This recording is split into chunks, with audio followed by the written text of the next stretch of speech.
Hola, and that's how we say hello in Spanish. Hope all of you are doing really well. Welcome to my channel.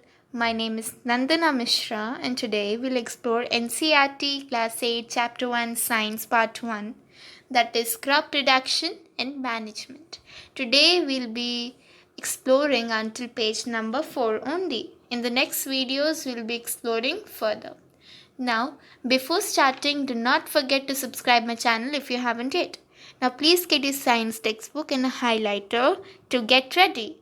Okay? If you don't have your textbook, it's perfectly fine. I'm sharing my textbook with you. Okay? So, we're going to mark the important points. Okay? You can mark as I did with a highlighter. So, let's get started now. So, crop reduction and management. Now, plants can make their food themselves. So, what are they? They are autotrophs. Animals, including humans, cannot make their own food. So, what are they? Comment in the comment box below. But first of all, why do we have to eat food? We have to eat it because food is utilized by organisms for carrying out their various bodily functions such as digestion, respiration, and excretion. We get our food from plants or animals or both. Since we all need food, how can we provide food to a large number of people in our country? Food has to be produced on a large scale. In order to provide food for a large population, regular production, proper management and distribution of food is quite necessary. Now I have underlined the history, you can read it, okay? Now when plants of the same kind are grown and cultivated at one place on a large scale, it is called a crop.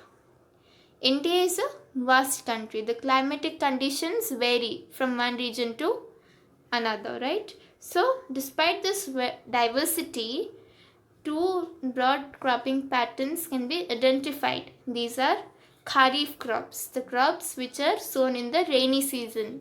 Example, paddy and maize. Then Rabi crops, the crops grown in the winter season. Example, gram and mustard.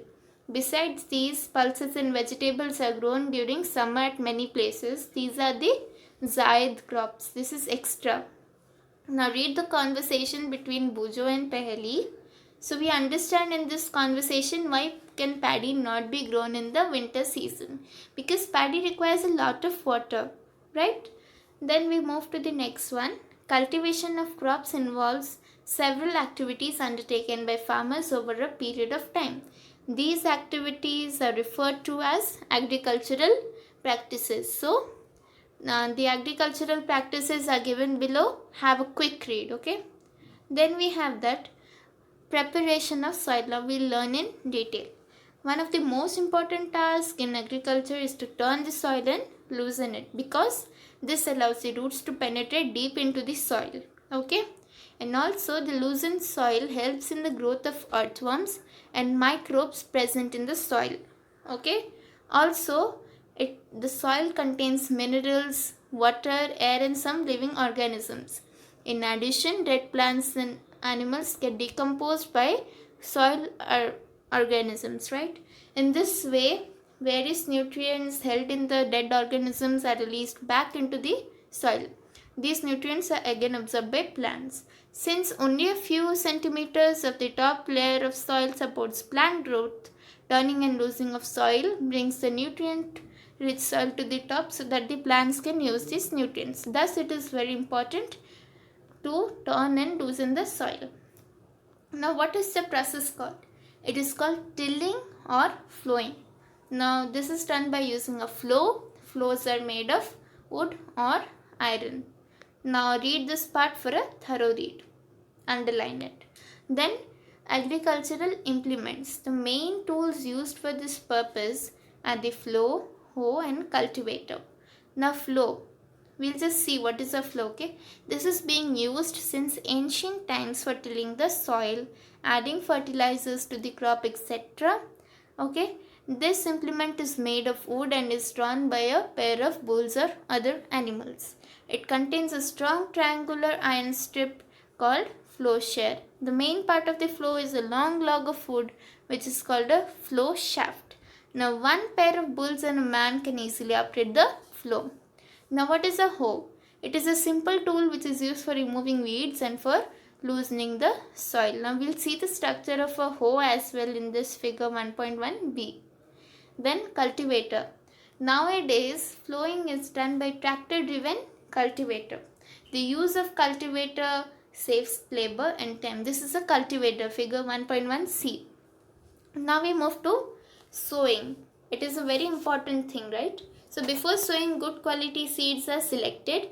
Good quality seeds are clean and healthy seeds of a good variety. Now how do we select the seeds? Activity is described. Now we'll read the activity as well. Take a beaker and fill half of it with water. Put a handful of wheat seeds and stir well. Wait for some time. What do we observe? Damaged seeds become hollow and are thus lighter. Therefore, they float on water. Now, before sowing, one of the most important tasks is to know about the tools used for sowing seeds. So, first we learn about traditional tool. The tool used traditionally for sowing seeds is shaped like a funnel. The seeds are filled into the funnel. Okay. So we are done with page number 4. So that's it for this video. Hope you have understood the topic well, and in case of any doubts, please write in comment box below. I'll try my level best to answer them. So see you in next video. Bye.